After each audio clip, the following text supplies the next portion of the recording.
Section 5.2 is on properties of functions. So first we have to find out what a function is.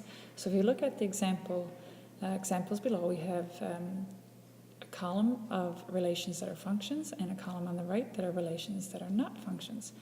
And if we look closely at the two columns and the types of elements that are in the columns, we can see, if we were to list them off in ordered pairs, for example, in the second column here, our first example, we would have 2, the ordered pair 2, with John,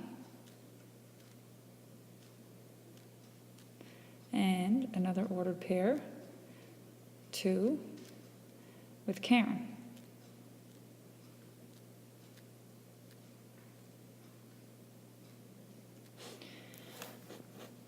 And the one beneath that as well, we have 2 ordered pairs that have the same first element. We have Jack with pool,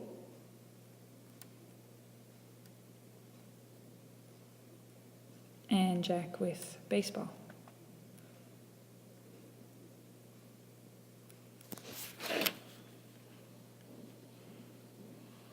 I'm just going to write down b-ball.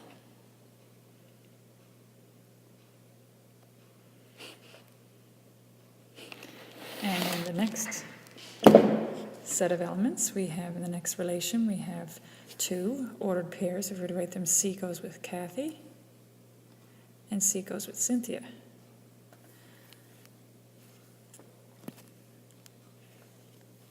And the next relation in this column, you can see that there are 2 ordered pairs. 210 and 215 both have the element 2 repeated, the first element 2 repeated. And again, in the last relation here, which is graphed, there are 2 pieces of data, 2 ordered pairs that have the same first element because they're right on top of each other in a vertical line. That means they both would have the same x-coordinate. So when you compare those to the sets of data that are on the left-hand side, the columns, all of these here on the left-hand side, every first element is matched with a unique second element. You don't have the first element being repeated in any of the ordered pairs. There are some relations where the second element may be repeated. For example, the first one, John goes with 2 and Karen goes with 2, but it's okay to have repetition in the second element. You can't have repetition in the first element in a function. So basically, if we came up with the definition for a function, we can look at a function would basically be a special type of relation in which no 2 ordered pairs have the same first element. There's a definition, so it says we can define a function as a specific type of relation where each element in the first set is associated with exactly one element in the second set. In other words, that means no 2 ordered pairs in a function have the same first element. So if we think about that for a minute and think about the words relations and what that means, the word relations and what that means, and the word functions and what that means, we can fill in this following statement. So in terms of what a function is, a function is a relation. So that would mean that all functions are relations. But we just saw a few minutes ago that not all relations are functions. So all functions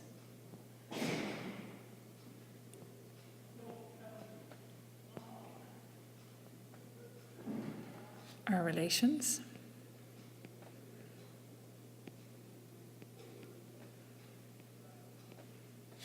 But not all relations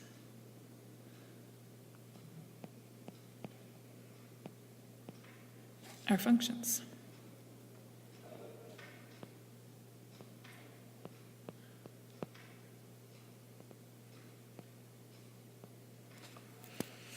Okay. So we're going to try these ones here now and see if you can figure out which ones are functions and which ones are not functions.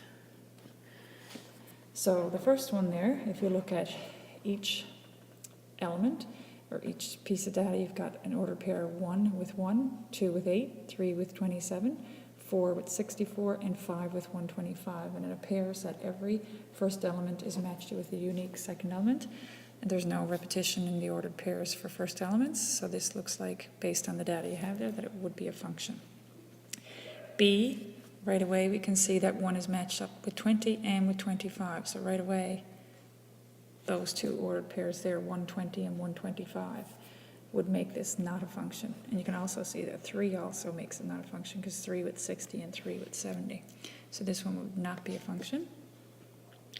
The next one, we have 28 is matched with both Heather and Linda, so this one would not be a function, because you'd have two ordered pairs with 28, the first element 28 repeated. D, every first element in the relation is matched with a unique second element, so there are no ordered pairs with the same first element. There are a couple ordered pairs with the same second element, but that's okay.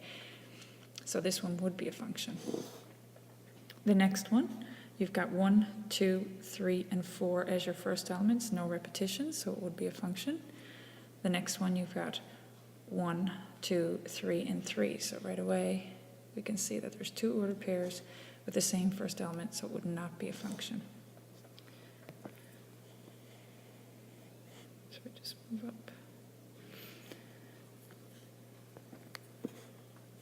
So in G here, we have the equation x equals 3. So that actually is a vertical line. So a vertical line, I'm going to do a little bit more of that later in the chapter, but a vertical line through x equals 3. So if you were to just kind of rough sketch, so that would mean everything on this line here, if this is your y-axis and this is your x-axis, so if everything on this line here would have an x-coordinate of 3, so that means all the points have the same x-coordinates, so this would not be a function. The next one, we have y equals 2x plus 1, and we will go over some graphing of this type of equation later in the unit. But right now, and you've probably done a little bit of this in grade 9, so you might recognize this pattern, but even if you just think about the equation, it says the y-coordinates are 2 times the x-coordinates plus 1. So if you take, no matter what x you take and plug into that equation, if you double it and add 1, are you going to get more than one possible answer?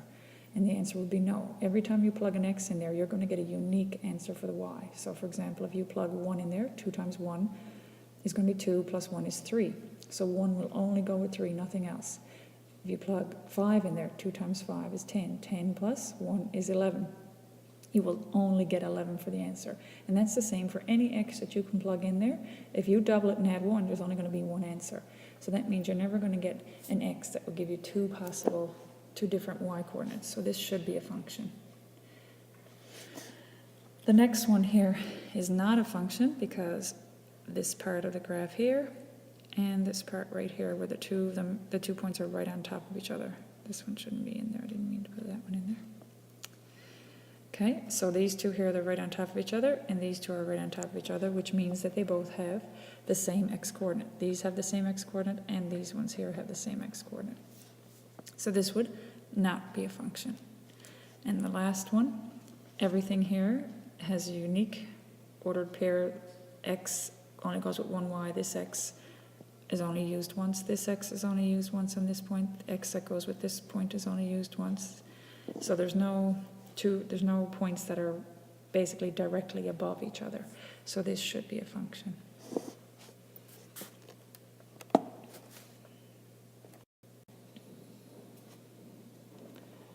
All right, the next topic in this section is domain and range. Domain is basically a description of the types of values you're going to be using for your first element. And range is basically a description of the types of values you're going to be using for your second elements.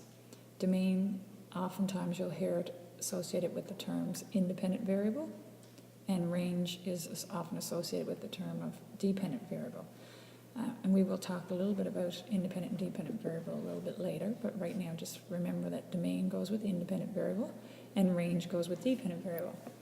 And domain also is connected usually with what we have as our x values in a relationship, because most functions that we deal with in math you're talking about y's and x's. So x's are usually the ones that go with domain, and y's are usually the ones that go with range. And when it comes to independent and dependent variable, it helps to remember sometimes that sometimes little things that help you remember things. Domain ends in in, so that's the one that goes with independent. And range goes with dependent. Another way to remember it, some people find, is that domain and range in alphabetical order, x and y is in alphabetical order. So x goes with domain, y goes with range. Okay. So the first thing we're going to look at is ways that you can represent the domain and range. So the domain and range can be represented in simply using words. You can use inequalities or math statements. You can use set notation, which we'll do a little bit with set notation. That's something you probably haven't seen before.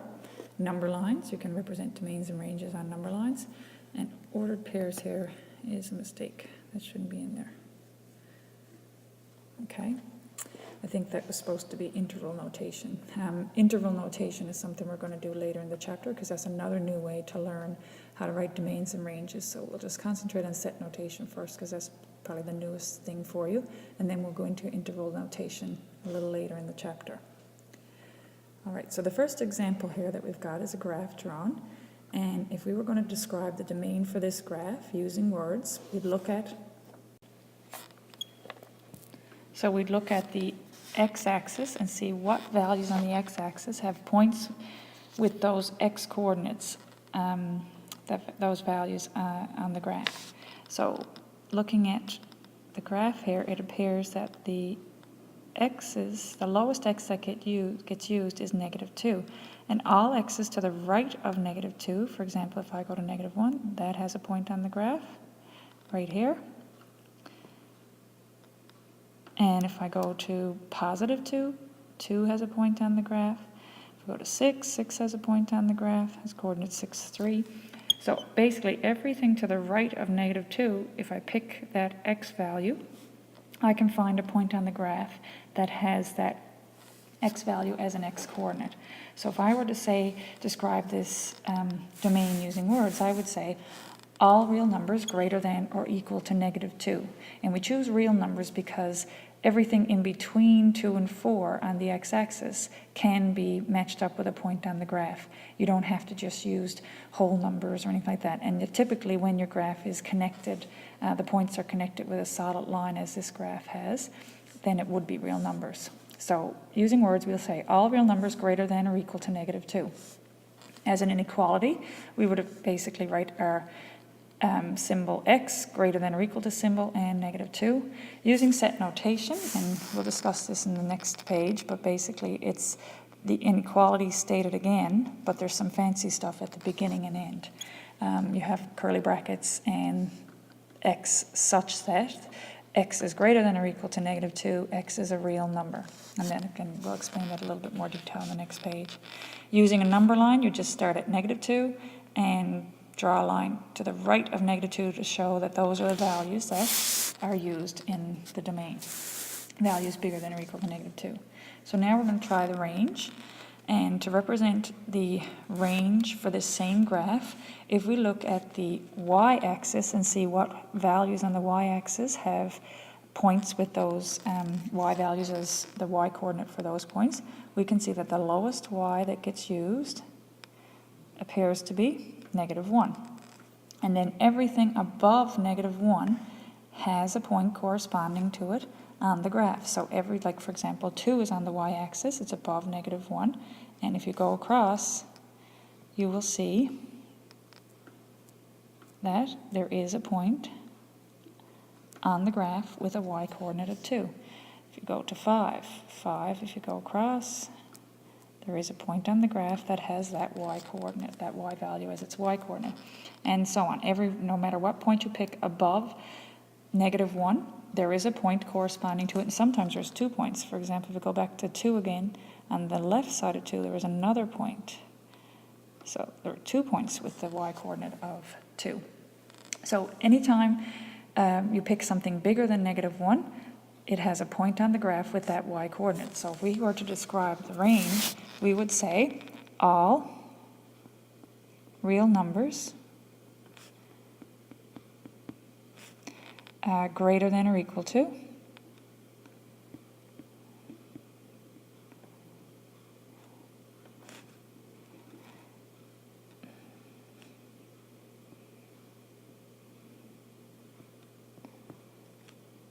-1. Using an inequality, we would say y bigger than or equal to -1.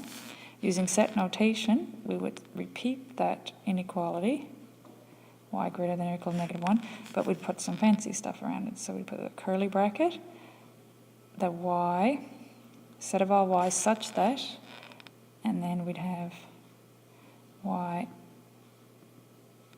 belongs to the set of real numbers. Because all numbers that are bigger than -1, fractions, decimals, everything are included. Whole numbers, everything. And using a number line, we would just start at -1, solid dot to show that -1 is a possible value, and then we want everything bigger than -1, so that would be to the right of -1.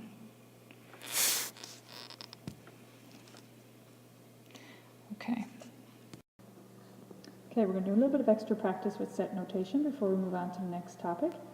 And first of all, I'll just talk to you a little bit about these little symbols. This little symbol here is a symbol for belongs to or is a member of. And it's usually followed by the set of numbers that your variable belongs to. For example, you could have whole numbers, which would be the numbers that start with 0 and continue 1, 2, 3, 4, 5, 6, and so on. Or you could have natural numbers, which are what we naturally start counting at, or counting numbers, some people call them. And that's like 1, 2, 3, 4, and so on. And you could have your integers, which are basically your whole numbers, and the negatives of the natural numbers. So they would be like -1, -2, -3, -4, and so on, and 0, 1, 2, 3, 4, and so on. So dot, dot, dot, -3, -2, -1, 0, 1, 2, and so on. And your real numbers are basically all of the numbers that make sense in the real world, so they would include your whole numbers and your naturals and your integers, and in addition to that, it will include all numbers that can be written in the form of a fraction, which are your rational numbers. So, and they include decimals that repeat and terminate, like 0.3333 and 0.5, all those. And also numbers that are called irrational numbers, which would include things like pi. Those are numbers that don't have a repeating decimal pattern or don't terminate. Also things like radicals, some radicals, which we'll learn about later in this course. So real numbers basically are all the numbers that make sense in real life. And most times when you're looking at data and talking about the means and ranges, if we're talking about the data in a graphical form which has all the points connected, you'd be using real numbers. Okay, so this particular example here is read, the set of all x such that, this little symbol here, the line means such that, x is greater than or equal to, that's the middle part here, and it's greater than or equal to -3, and x is a member of the set of real numbers, or belongs to the set of real numbers. Okay? So when you're writing a set notation, I basically say that it's easier to start with the basic math statement or inequality first, and then add all the extra stuff after. Let's take a look at some examples.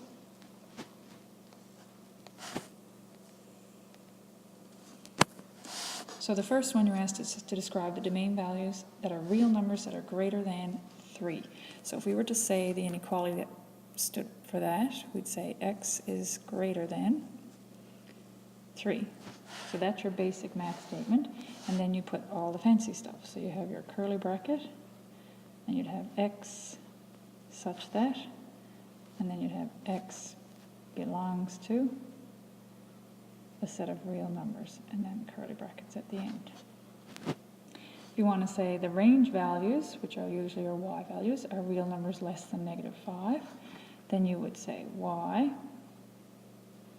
is less than -5, And then you'd add in the fancy stuff. I'm just going to change the color there now so you can see what the fancy stuff is.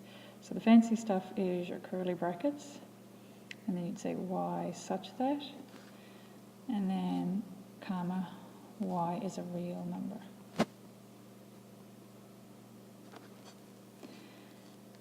And then the next one, domain values that are integers between 0 and 5 inclusive. X is in between, so the lowest is 0, the highest is 5, and you want the x's to be bigger than or equal to 0, but less than or equal to 5. And then you would put the fancy stuff in. So it'll be curly bracket, we're talking about x values, so it's x such that, and then you follow that with x is a real, oh no, sorry, not a real number, this time integers. So that would be x is an integer. You could also put in there that x is a whole number, because a whole number is describing that set as well. And the next one is the domain is a set of all real numbers, so that would simply be x is a real number. And then your fancy stuff would be just be, in this case, curly bracket, x such that, and you wouldn't have to repeat x is a real number again, so you just close your bracket. And the range is a set of whole numbers. Well, that would be y belongs to whole numbers. And then your fancy stuff would be bracket, y such that, and again, you don't need to repeat that it's a whole number, so you just close off your bracket.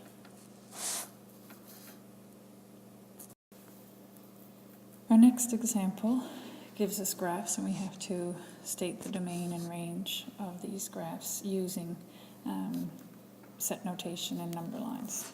So the first one, our domain, we have a set of points which make up that relation. So if we were to use set notation for that, it's a list of numbers. So we can just basically say that x belongs to this set.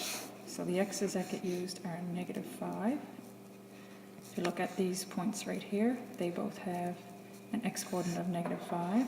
This point here has an x-coordinate of -2.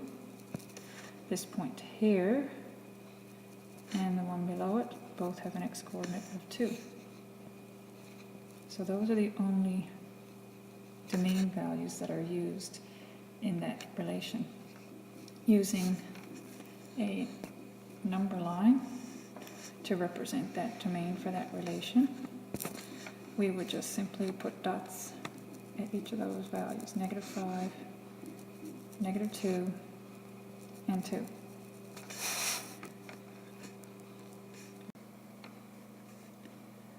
So if we look at the range for this particular relation,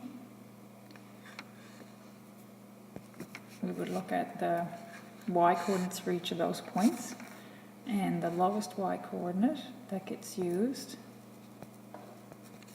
is the y-coordinate of this point right here, which is -4.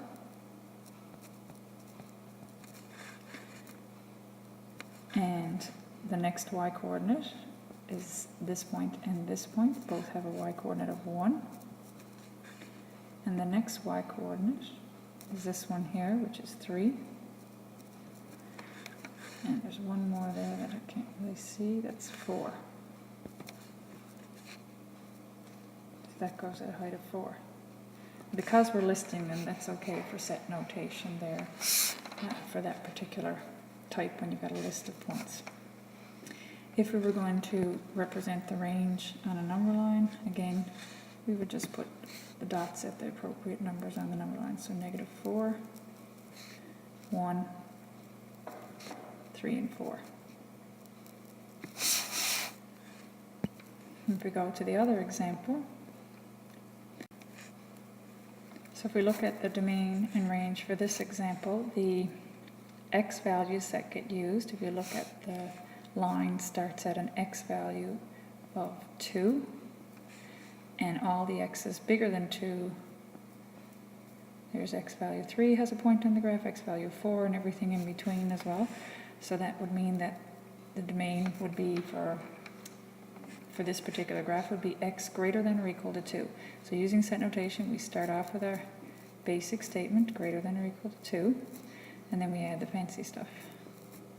X such that, and x is a real number because all the points are connected, all points in between.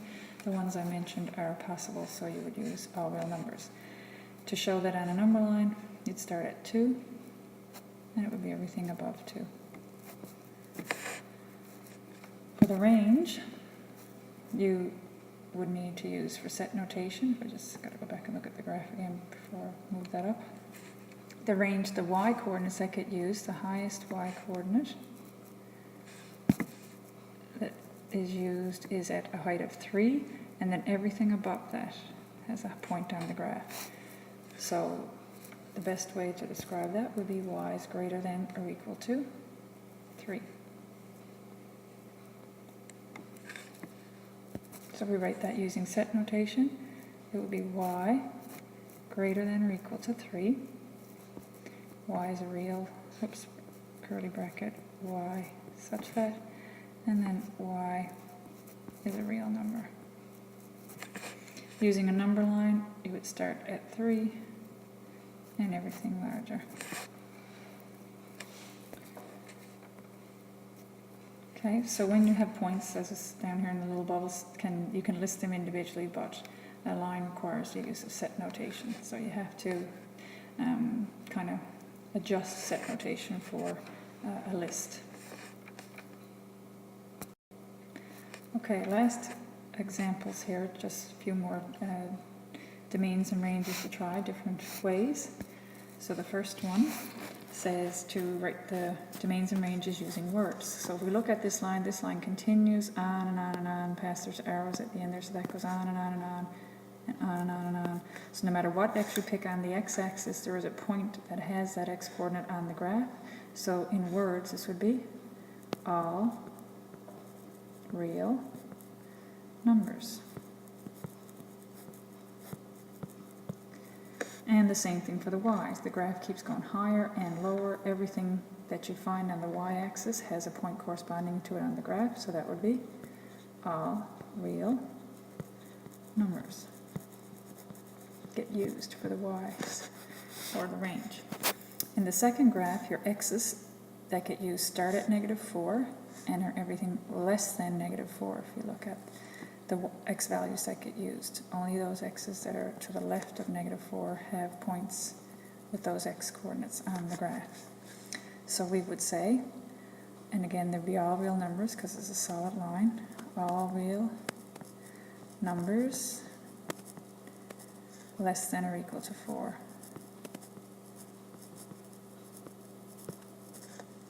-4, sorry.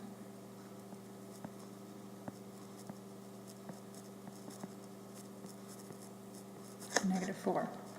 And the range would be all the y's that get used are less than or equal to 2.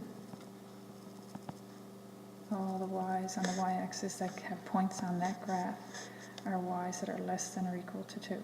So all real numbers less than or equal to 2. Hopefully by the time I get all these lessons on my, if I get used to writing with this pen, you can read what I'm writing a little bit easier. Okay, so the next graph, if you look at the x's, again it would be all real numbers starting at -4, but this time to the right of -4 are the x's that have points on that graph. So this would be all real numbers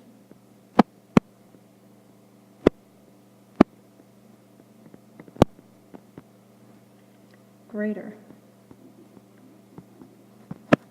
than or equal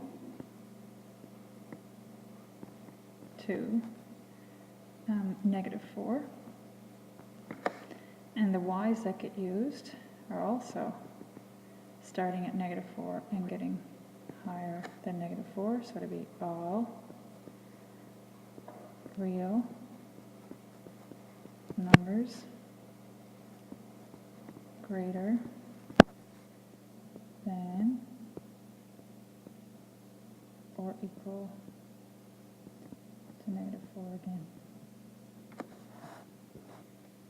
So we have to represent these domains and ranges using set notation. To represent all real numbers, we'd have x is a real number, and then you'd have your curly bracket with your x such that, and curly bracket.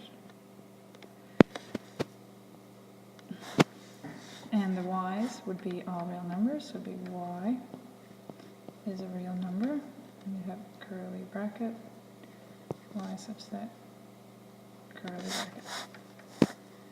For this one here, you would have the x's are less than or equal to -4, so write your inequality, and then curly bracket, x slash, and then comma at the end, x belongs to real. And the range would be y. Oops.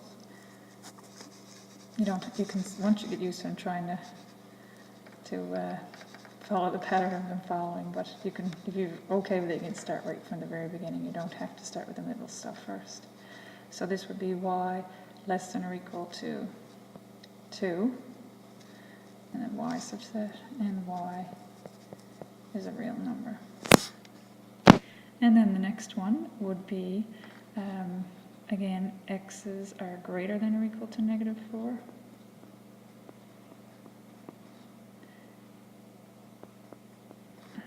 And x is a real number. And then the y's are greater than or equal to -4 as well.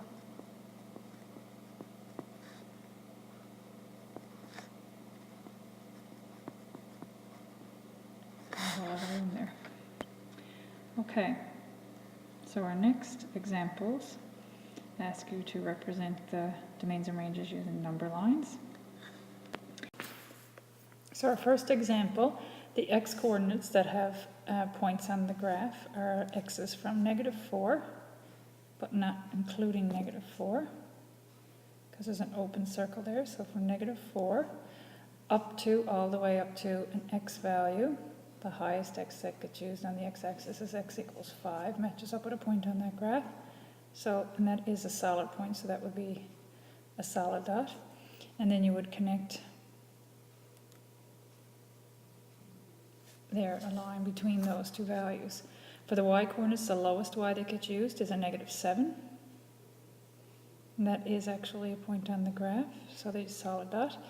But the highest y of 2 is not actually, that point is not actually included, so you just have an open circle, and then you connect those. In the next example, the x's that get used run from -2 up to 5, inclusive. And the y's, if you look at the lowest y coordinate that has a point matching up with it on the graph, it's a y of 2. And the highest y coordinate that has a point matching up on the graph, if you look at the y-axis value of 10, that's the highest y that gets used, and so everything in between.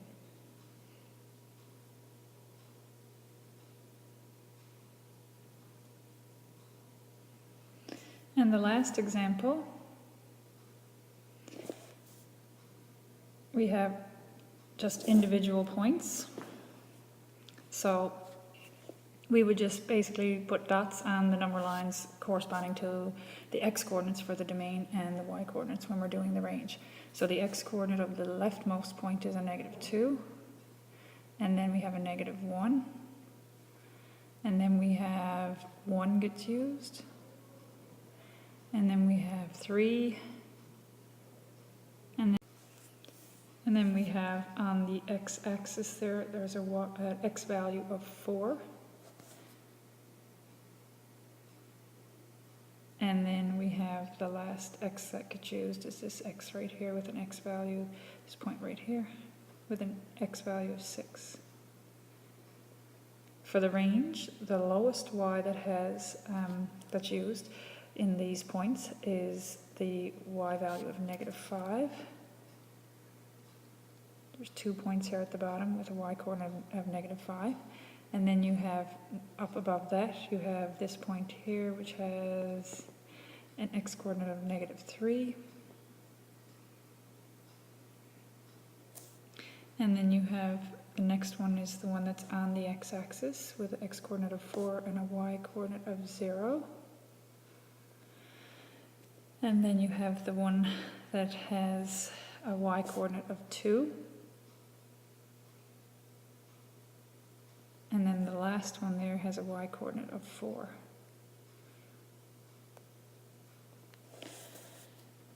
And the next thing is to take those same graphs and this time do the domains and ranges with using inequalities. So when we're doing inequalities, we usually, if there's, in this case, the first example there, there's a low value and a high value, you always write the low value on the left. So -4 was the lowest x that got used, and the highest x that was used was 5. So x would be written in the middle, and then you would write your inequality signs with respect to x. X's, the numbers, basically are bigger than or equal to, not equal to, because it's an open circle, bigger than -4 but less than or equal to 5. And the range for that, the lowest y value was -7. The highest y value was a 2, and y is in the middle. And then you read that y is bigger than or equal to -7, but less than 2, because 2 was not included. And for the second graph, 3b, the x's that were used were -2 was the lowest, 5 was the highest, so x is in the middle. And this time you include the equal signs with both inequalities because the endpoints were included. So x bigger than or equal to -2 and less than or equal to 5. And for the y's, the lowest was 2, the highest was 10, and y bigger than or equal to bigger than or equal to 2, less than or equal to 10. Most times when you're doing these inequalities with left and right endpoints, if you put the lowest on the left, the highest on the right, and your variable in the middle, your signs will always point the way that I have them there. The only thing you got to be careful of is whether to include the equal sign or not, depending on whether the endpoint is included. For the last example there, where we have not all the numbers between the lowest and the highest, and there's not even a pattern really between those, like sometimes it's just integers, but you can't really write this using an inequality because it's not all the numbers bigger than or equal to a certain value and less than a certain value. So we're just going to leave that one out.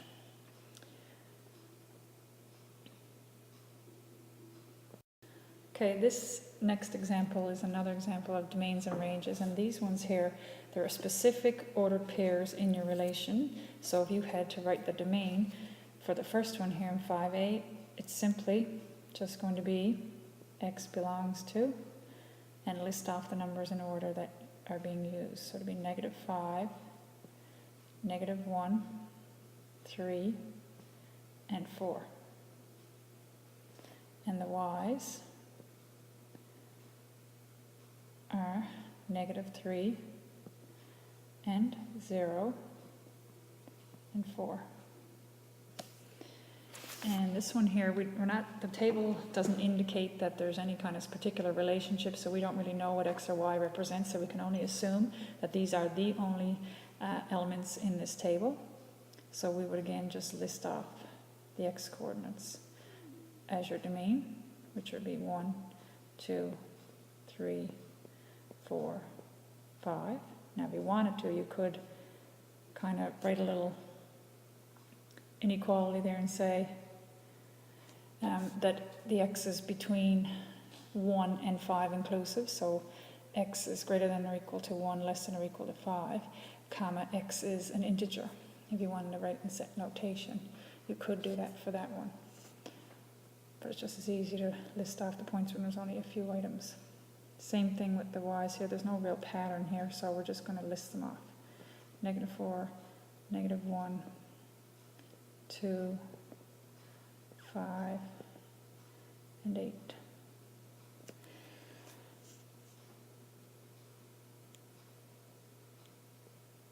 And as well with this graph here, we've got x belongs to one of these values. So the lowest x that has a matching point on that graph is -1, then 0. This point here has a coordinate right here, has an x-coordinate of 3. And the last one has an x-coordinate of 5. And the range, the y-coordinates for those points, the lowest y that's used is a y of 2. And then we have a y of 3. And then we have a y of 5. And the highest y that gets used is 6.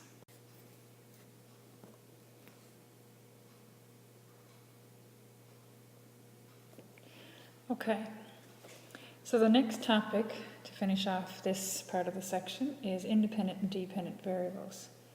So independent variable is usually associated with the first elements in a range, your domain elements, and the dependent variable is generally associated with the second elements in a relation or your range. And a lot of times when you're trying to figure out which variable is the independent, I find it's helpful sometimes to kind of say the words out loud. For example, in this case we're talking about kilometers and the cost associated with driving that many kilometers in a taxi cab. So if you had to say, okay, which one depends on the other one? In this case, the cost of your taxi cab ride would depend on how many kilometers you've driven.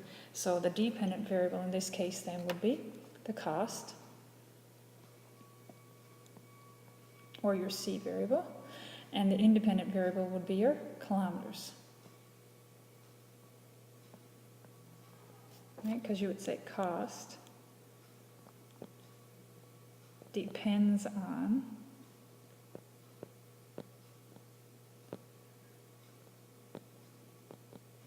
the number of kilometers driven.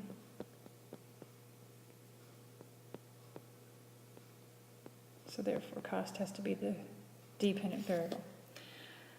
So if we had to describe the domain and range now, we've only got a set number of values in the tables, but you know that when you're driving in a taxi cab, you don't have to just drive 1 kilometer or 10 kilometers or 20 kilometers, or you can drive anything in between those values. So even though this is a sample, the table shows a sample of values, realistically you know that you can have any value for kilometers that's bigger than or equal to 0.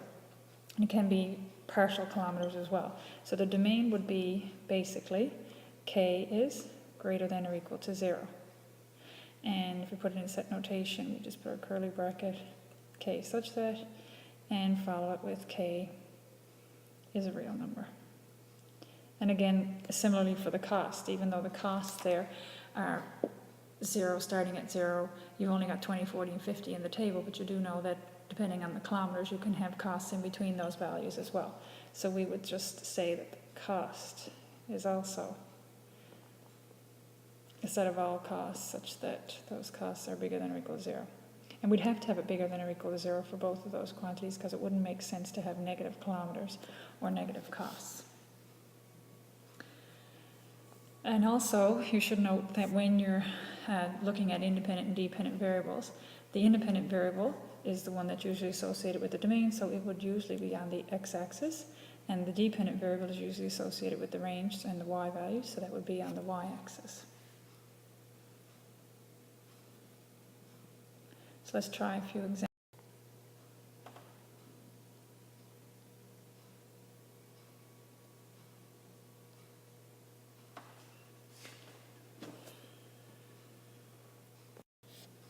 Okay, we'll try a few exercises now with these independent and dependent variables and domains and ranges.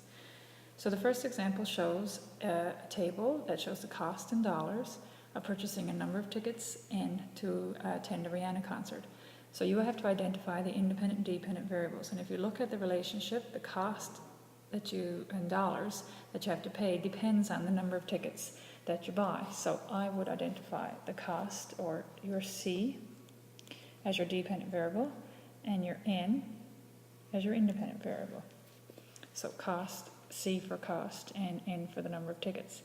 State the domain and the range. So the domain, in this case here, the table indicates 1, 2, 3, 4, but it is possible that you could sell, there'd be no tickets bought. So that you could have 0, 1, 2, 3, 4, 5, so on. But again, you can't have decimals. In this particular case, it wouldn't make sense. So if we had to describe that, we could say that n has to be a whole number. And if you put it in set notation, you would just use your curly bracket, n such that n is a whole number, and close that off. And the range is going up in a pattern starting off at 0, because you could, even though it's not in the table, you wouldn't pay anything, and 0 is a possible cost for buying no tickets, but you couldn't have negative values. And your range then would be, there's a pattern there, and we will learn a little bit later in the chapter about how to write formulas for getting those dependent values. But right now we'll just say that C belongs to the pattern, because we know it's going up by 48 each time. So you could just kind of indicate C 48, 96, 144, because that is the pattern, is going up by 48 each time. And just write it like that. The next relation in question 2 just has a list of 4 ordered pairs. So in this case here, our independent variable would be our x-coordinate, our dependent variable would be our y-coordinate. And the domain would be, again, it's just a list. These are the only ordered pairs, so you would just list it off as 1, 2, and 4 are the only x's used. And the range values, the only y's that are used in this relationship, are 3, 5, 6, and 7.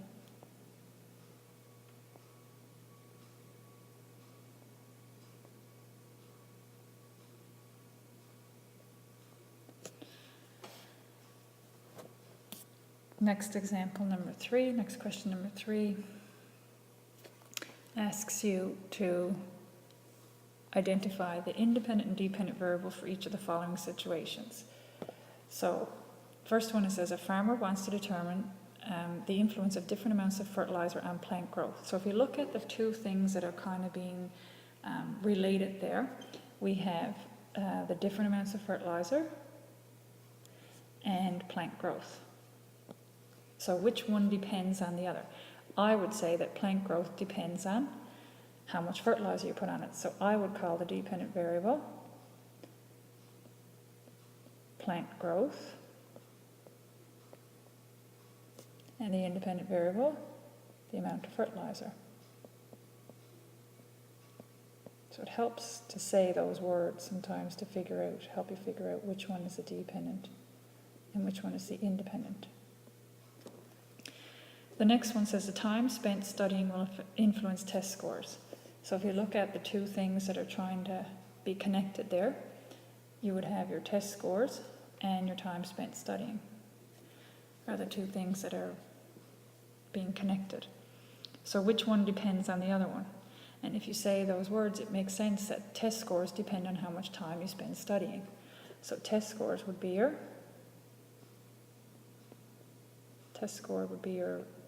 dependent, and the time spent studying would be your independent. The third example, shots on net will influence the number of goals scored. So again, if we look at the two things that are trying to be connected, the two variables, shots on net and the number of goals scored are the two things that are being connected. They're the two variables. So when we look at which one depends on the other one, the number of goals scored would depend on how many shots you had on net. So the dependent variable would be the number of goals scored, and the independent variable would be number of shots on net.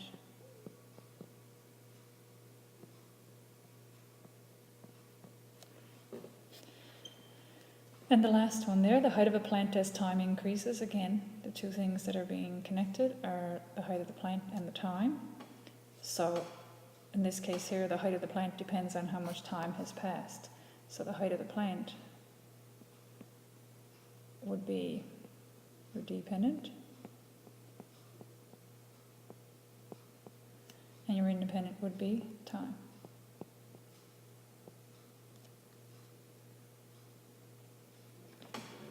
Okay, so that's it for that part of the section.